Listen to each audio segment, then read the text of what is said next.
പക്ഷെ ഇപ്പം ഇഷ്ടമാണെന്ന് പറഞ്ഞു കഴിഞ്ഞാലും അത് എത്രത്തോളം പോകും എന്നുള്ളതിന് ആർക്കും ഉറപ്പില്ല.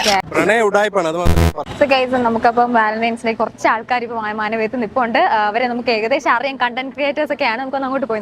ഞാൻ ഇപ്പൊ വന്നതെന്ന് വെച്ചാൽ നമ്മുടെ വാലന്റൈൻസ് ഡേ ആണല്ലോ 14th. പ്രണയത്തെ കുറിച്ച് എന്താണ് പറയാനുള്ളത്? ജസ്റ്റ് കറങ്ങാൻ ഒരാള് അങ്ങനെ ഇപ്പോഴത്തെ കാലത്ത് പണ്ടത്തെ പ്രണയമാണ് കാണാൻ ബ്യൂട്ടിഫുൾ അല്ലേ? നമ്മുടെ സ്കൂൾ ലൈഫിലായാലും അതിനൊരു ഒരു ജീവനുണ്ടായിരുന്നു.